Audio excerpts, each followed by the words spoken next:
Tens of thousands of football fans came to Highbury. Electrifying. Yes, guys, welcome back to another episode of Scouted. We're going to make you fall in love all over again, and it's not with George VAFC. It is with two players that we want to talk about. We've just done a whole episode, whole hour, looking at about 40 minutes or so of Brian Mbeumo, and then George again making me fall in love with another player, with Bradley Barcola. I suppose with this Scouted, we're obviously desperately trying to find players that because there's no one out there, George, that Arsenal might sign. But if you want to go check those clips out, you see clips with them actually on the field, which we can't post on YouTube. You can go check that out from the link in the description, or I think I'll pin a comment in the comments. Also, should say, at this point, we've done like 20 or so episodes of Scouted. So I think we did one on Victor Osimhen. We've done one on Benjamin Šeško. We've done loads of them. So if you want to go check out Williams, Semenyo. Yeah. So if you want to go check out other episodes as well, you also get access to those if you sign up on Patreon and as a YouTube member. Thank you all for being here. So double Scouted, George, on Brian Mbeumo and on Bradley Barcola. I imagine most people watching this will know who both of those are. Maybe slightly more familiar with Brian Mbeumo. Obviously, he came through at Troy before moving to Brentford. 25 years old, 5'7" according to Wikipedia, not 5'6", as Google was telling us earlier. And obviously, Bradley Barcola, 6 foot, has come through Lyon, his youth career, and then moved to Paris Saint-Germain in 2023, coming through. And Mbeumo, there are more links to, so we are talking about him, and that's been sort of fairly more widely reported. We're aware there hasn't been crazy links to Barcola. The reason we're talking about him is because they just signed Kvaratskhelia. Player I like, too. And George loves him, and he's just very good. It's just nice to look at good players. But they've just signed Kvaratskhelia. They've got Doué, they've got Ousmane Dembele, they've got Kang In Lee, they've got there's another guy, there's another youth forward coming through. They've got another player at PSG. There's a lot of forwards there, and if we can get this guy, we definitely should. So talk to us about these two players. We're trying to fix a problem at Arsenal. They both fixed them, but in different ways, for different prices, in different methodologies. So talk to us about them. They both complete your winger depth that you would ideally love to have in your squad. Like you kind of alluded to, very different players. So the pros are going to be very different for each. I'll talk Mbeumo first, because he's a little bit more of maybe the creative influence that we're lacking in the moment with the injuries. This is a guy that is probably one of the most efficient transition forwards currently in Europe's top 5 leagues. An incredibly creative talent. Things that I think people maybe don't know through narrative, but this is a guy that's got incredible vision, that's got incredible passing range and incredible tempo to the way that he releases the ball.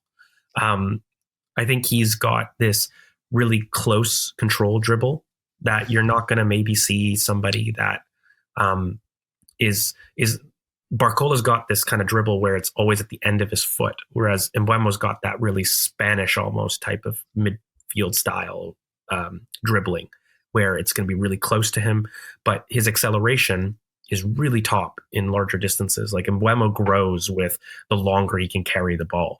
And he's got a brilliant ability. And why I think he's got so many shots on target so consistently for Brentford is when you have a look at it, he's got a really top understanding of how to create space for his shot. And he does a lot of really counter movements to create that space, which is what opens himself up for those shots on target. I think he's somebody that, again, a lot of teams know what to expect with Mbeumo, but he constantly finds space because of just how brilliant he's able to maneuver and create space from isolated situations. He's somebody that's happy to be touchline or be inside. And we'll talk about it on the tactics board about kind of some of the changes that you might see with him. Mm-hmm. But quickly, I think shifting to Barcola, but maybe before we do, what did you think was something that surprised you about Mbeumo? Well, I think, I love the play. I mean, the fact that he is 25 when he looks about 37 is always a funny point, and people do forget that. I think the big thing, 3 things to me that I just wanted to add, because I think you broke it down really well. Firstly is when we look at his contributions, when we look at when he plays well, have a look at who he's playing. It's City, it's Liverpool, it's Chelsea, it's Newcastle. He is a player who rises to the big occasions. That's absolutely something we need. I think also I was quite surprised by, and I've sort of seen it before, but the burst And he is very, for a player who weirdly is sort of, again, both the players have these different qualities. And Burma looks like his legs are shorter than they should be, and Barkola's legs look like they're longer than they should be. But actually, that first burst that he has is still brilliant. He has that sort of stable base, which we know Mikel loves, the bunda, as you referred to before. But yeah, and I think that is also helped by the fact that he makes such early decisions. Again, I will say that the clips didn't really allay my doubts that he always makes the right decision, because obviously we're looking at a lot of goals and assists and stuff like that. And I think I need to see him over wider samples. But he makes a decision. He makes an early decision. He moves quickly. He's the first person reacting. If you go and watch the goal against us, they win the ball back. The first player who moves is Mbeumo before anyone else, before any Arsenal player, before any Brentford player. He's on his bike and he's thinking. And I really, really love that. So in terms of those early decisions, in terms of thinking about what Arsenal need, which isn't necessarily the perfect player, who, by the way, isn't, as I think as you mentioned, great in the air, and other things as well. He isn't perfect. He might even be our fourth attacker, but to fix our problems, turning those high turnovers into goals, getting shots off, actually those through passes, crosses to the back post, I think he'd be great. It's that turnover to shot ratio that he just immediately solves. He solves like that. Yeah. So yeah, Bradley Barcola, talk to us. Yeah, he is X Factor talent. Probably one of my favorite wing talents that are out there right now. He's got such a unique frame. His legs are longer than really his hip should be. And he's got this ability where it's almost that telescopic leg. Like people will draw comparisons to like your Lenny Yoros of that type, Kylian Mbappe's, in terms of how he's able, his frame to generate distance and shots. One thing I love about Bradley Barcola is that whilst having that real top end acceleration, and he's 6'1", for maybe those that don't know, he's really powerful as a dribbler. You're rarely going to keep up with him. He's got a level of culture to his dribble that is very French. Obviously he's French, but not quite Portuguese, and so this is one of your Galaxy Tactico takes. Talk to us about the difference between a French dribble and a Portuguese dribble, because I like this. Yeah, so your Portuguese talents, you look at your Nuno Tavares, your Leao's, your Nuno Mendes. They always look like they're out of control on their dribble, and yet you get there. Yeah. They're always on the edge of not being in control, but in control. Whereas a Barcola has a little bit more, tight space dribble to it. It's a little bit more flair. There's a little bit more. He has an ability to keep the ball glued to his foot and use his trickery to create separation. Whereas Portuguese talents use their physical prowess to create separation. And not that Barcola lacks it, but he is somebody that is wanting to embarrass you. He will check back to the defender when it's not on just to put it through your legs. And that's not maybe the right decision in the moment, but it is part of his youth that he needs to improve on. Another thing is, he is 6'1". He needs to know it and move people a little bit more than he does, especially in the box. He can do a little bit more work in terms of that. But I remember one of my biggest catchphrases of these Scouteds is, if Bradley Barcola can learn to really effectively wrap his foot around the ball, boom, 10 to 15 goals a season easily. He's going to be one of those top end goal scorers when he grows up, like 23, 24. Barcola is going to be one of the best goal scoring wingers in the world. I mean, on first glance, because this is a player I know particularly well, he's the way he approaches the box and the selfishness that he has is something I just absolutely love in a player. And George said it, he knew it would be a player I love. Yeah. It's that ability to create separation from the standing start and be inside and be about 6-7 yards away from you before you've even looked at him. It's just, it's mad. The real point I want to stress here before we move on to the numbers, it's such a non-Arteta player.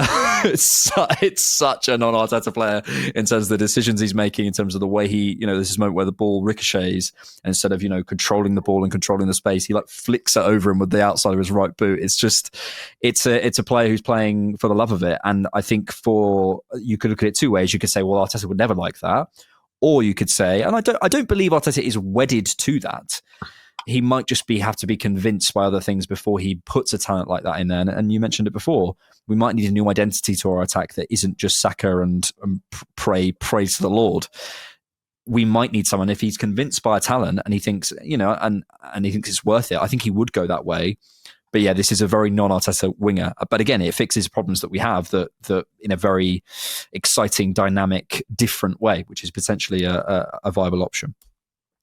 Let's move to the numbers then. So this is Brian and Buemo's numbers. I think he's obviously doing really well for Brentford as we kind of cycle through these. Obviously, in a team like Brentford, I think you're going to see a lot of middle of the road stats in terms of the progression numbers and the passes and stuff because of what they're doing. But also, what I was impressed by was the defensive numbers, and I think he. Let me just pull out a little bit. So cycle through the defensive numbers are pretty good, and obviously you're looking at his shot numbers there. He is someone who, when he does get into shooting positions, I think in terms of shots on target, he's really efficient. This is worth just highlighting, like for 10 seconds. This is his superpower. It's getting shots on target. It's because of his preparation before the shot, which is incredible. You'll see so many counter movements in order to set himself up for a quick action and a quick release. And this is why these numbers are off the charts. And by the way, why I don't agree that it's a purple patch, so to speak. This is good process. He will always be somebody that generates these types of numbers. Yeah. And you're seeing, goals at 0.5 per 19, shots on target at the 54th percentile. I'm telling you, if he goes to a big club, that number jumps up, and this is already the 99th percentile in terms of goals per shot. So that tells you in terms of the shot quality when he does get them, and obviously the non-penalty XG, etc. I mean, he already, even at Brentford, he's in the 96th percentile. He's not really a player who's sort of running your midfield. You're not asking to be that. This is the perfect player, though, that stats always lie. Like, it's a Zubamendi thing. If you go up, everyone's going to say, "Oh, so he's a poor passer." No.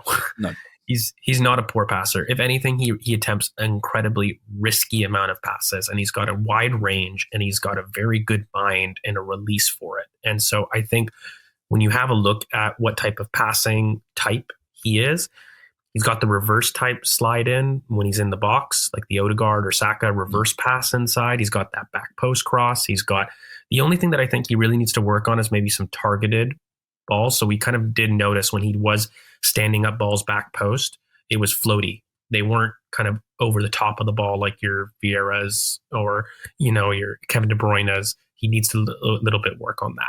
Yeah. His aerials look better in the numbers than maybe he looks on the pitch. But I think you just saw earlier as well in terms of the through passes. He's the through balls here in the 92nd percentile. He's profiling well. Let's move to Bradley Barcola. For some reason, and I don't know why, FB Ref today is not playing ball, and it is. Aha. For some reason, it decided to just only, as we're doing it now, show the full scouting reports at Barcola. So you're very lucky, all of you. I'm looking at the XG numbers for a player who is 22, I believe he is. That's exciting. God, mate, there's if you want a project and like a team to build around, this is the type of winger for me. He's just got so much X factor in terms of his completeness and in terms of what he could do moving forward. I think that his average shot distance is really high because again he's got that early release and he wants to get into the box and he wants to use the defender as a shield, and he's really intelligent about that. And he's got the power in his legs to really do that from longer distances. Probably also reflected in here because he gets himself into really, really good positions in terms of the non-penalty XG per shot. In terms of the passing numbers, that doesn't surprise me. It's something that he's more of a goal-scoring winger than he is a goal-scoring creator type. Like he is somebody that wants to be on the end of crosses. But I will say, if you look through his videos, he's got an intelligent way to pick up his head in the final third for cutbacks. It's brilliant. And so you're not going to see the most expansive passing range, but you're going to see the right pass and you're going to see him find people regularly in the box because he's a head-up dribbler and he can see those things. So that's why his assists are quite high. Yeah, actually, with interesting very low passing numbers. Yeah, well, interesting set of numbers here. I think just because this tells you a player who is. He's the one on the ball running into the box. He's not passing it. He's not crossing it. He's not progressing it. He's the one on the ball there. And then you can kind of see that reflected in the numbers. shot creating actions in terms of take-ons and goal creating actions in terms of what he's doing. There's the defensive numbers. Not bad for sort of blocks and shots blocked and passes blocked. How is he, do you think, out of possession? I think he's pretty diligent, especially for the type of player that he is. He's not somebody that's lazy and negates that side of the game. And I think his frame is so unique in that he'll win a lot of tackles and a lot of blocks because of his long legs, and he'll be able to get and cover distances. That job in the press that, Rohan talks quite a bit about in terms of Bukayo Saka or Martinelli being able to cover both fullback and striker. Yep. He can do that easily because he really eats up ground. Yeah, for sure. Obviously, we are going to sign both of these players, George, but we might have to settle for one. So let's talk through it sort of one at a time in terms of Mbeumo maybe first. On the pitch, how you see him fitting in. You've mentioned before sort of, do you want to zoom in it just a touch, mate? The false nine potential for him, which I think is something that I also maybe concur with. How do you see him fitting in? Where do you see him fitting in? Talk us through it. Okay, so first, let's just answer the big question in the room. How are we going to fit him with Bukayo Saka? And so this is not going to be something that everybody loves, but I can see a situation in which we've got something like this, in which Bryan Mbeumo in this kind of 3-4-3 diamond, and I've put Miles Lewis-Skelly there. You could put your left central midfielder of choice, but it's who I want, so whatever. And yeah, again, so he's much more of a touchline option. And again, this is brilliant because when he goes in these zones, Timber makes that run and Saka's on the inside receiving here. I think this could be a potent combination, and Saka in the 10 is something that I've always felt. It gets him inside consistently enough. It gets him interacting in these zone 14 edges. Saka can release Martinelli from these zones. He gives us something completely different. And Mbeumo has the creativity out wide to deliver that deep, long, floated pass. So that's one iteration. That's really nice. Then probably as separately, you can have this, I'll call it the 4-2-4. So we'll bring Ben in here for a minute. And we'll have kind of the pivot operate in here. And this is another iteration that I think we could see quite a bit of. And so it easily goes back into your 4-4-2 with Martinelli over here. And you can, again, have Saka up in these zones. And I think this would be brilliant with Bryan Mbeumo. I think he would be really, really top in these areas. Now, another way that you could fit some of this is by switching and having a little bit more of the Man City Centurions idea, in which Saka plays almost in that kind of Leroy Sané role, and you've got Mbeumo out wide. You have these two top wingers that are able to do it, and this is a way that you can maybe float and have the Martin Odegaard stay in this area. I think when you do these things and you have these guys outside, you're looking at Saka being more of a touchline option, and I think here you're probably having maybe less of a Calafiori type, and you're probably asking a little bit more actually for maybe a Urian Timber to come in. And what you're going to be looking for is something like this, where Miles Lewis-Skelly can be a little bit up top. You have Declan Rice up here, and you're looking for these kind of zones to occur a little bit more, and these guys to hug the touchline a little bit more. And I think this can work. It's probably my least preferred configuration with all this, but it's a way to have basically our top talents on the pitch with Martin Odegaard as well as Bukayo Saka, and still have Bryan Mbeumo function and work really well here. You have Timber in terms of his overlap again. But yeah, this is for me how Mbeumo would primarily function. We didn't see it a lot in the clips, but I think the stability he has leads me to believe that essentially I think he could be quite effective in terms of in tight spaces and stuff. So I can see some of that working. Moving on to Barcola. Off the left is where I imagine you'll stick him with Saka on the right in sort of our current setup. I think in terms of that person being the outlet on the left-hand side, how does this affect, do you think, the dynamics in terms of Saka? Because I think in terms of pulling him inside and allowing Barcola to be the stretcher, I think this could work. Yeah, so this ironically, I think it actually allows Calafiori to really be like a top, like it makes him work essentially. So when you've got Kai Havertz, who's going to be much more of that, traditional striker, Barcola will hug the touchline. Saka can be on the inside, and we have our typical right-hand side, by the way, that I think everybody knows and almost loves. There's nothing that I'm going to do on this side. We all know this. You're going to need Ben White a little bit more on this type of talent to get Saka inside if you want. But Barcola is that touchline winger that can really be on his own, right? And doesn't need to have a lot of space. I mean, Kai Havertz can even cheat to the right as much as he does. Barcola likes that space, and he loves to come on the outside, cut back. He'll go touchline to drive inside. He'll even come inside as well to test the keeper and really do that far post finished. That's something that he really enjoys. Again, but Barcola also is somebody that isn't just wedded to the left. Like, absolutely, he can play on right wing. And, you can have a situation in which, I don't know if you necessarily want two touchline wingers, but again, much in the same way that Mbeumo offers that almost Centurion type of switch. You could have Saka move out left wing here. You could have them operate more as a touchline winger. The reason I don't like this personally is because now you've got two wingers that want to do the same thing. So really, ideally, you'd like this left winger to be maybe more of a Trossard type with Calafiori on the outside, kind of coming in. And I mean, you'd never not want to have Saka. So again, people are going to say this is, oh wow, you hate Martin Odegaard, but this is something that you could see, or we get a better pseudo 10 option. But Barcola has that ability to be a touchline winger both on the right as well as on the left. But I think if you're really going to end on this as being what's ideal, we're going to have our tried and trusted midfield here. We're going to have Barcola kind of on the outside, Calafiori come in, and we're going to have Saka here. We'll have Ben White kind of much more on the overlap mainly. And this is something that you'll probably see a little bit more of. The only thing, when you have these, I would want Odegaard to shift a little bit more left in this kind of setup. Which I think would suit him. Sorry? Which I think would suit him, and I've wanted for a little while. Yeah. In terms of that pseudo 10, George, there's this guy at, I think it's Fulham, called Emil Smythe something.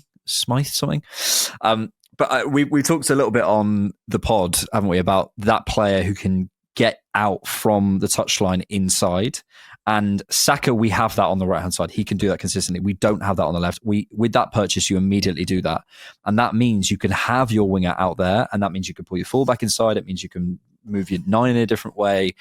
When you have that option to not have this isolated winger, it changes things for Miles. It changes things for all these players. So it's an option I really, really like. Good. We'll finish there. Obviously, we're slightly dreaming with the second one, but I think Mbeumo feels a little bit more realistic, potentially. Thank you all for being here. If you want to check out the clips, you can. We looked about 40 minutes at Mbeumo because it's a little bit more realistic, and then we just sort of dreamed a little bit for Barcola. Links are all down below. We'll probably do another Scouted at some point soon, hopefully on a player that Arsenal have signed. It's the 20th when we record this. Unless Benjamin Šeško has signed, we haven't heard anything yet, so we're hoping something moves. Maybe it is one of these two players. But regardless, thank you all for being here. Thank you, George. Thank you, good sir. Thank you for watching. Make sure you check out everything else on the Cannon podcast. We've got data pods. We've got the main pod that came out yesterday. We've got TTP Live and stuff coming out, and obviously instant reactions. So thank you all for support. Thanks for watching, and thanks for keeping it Arsenal.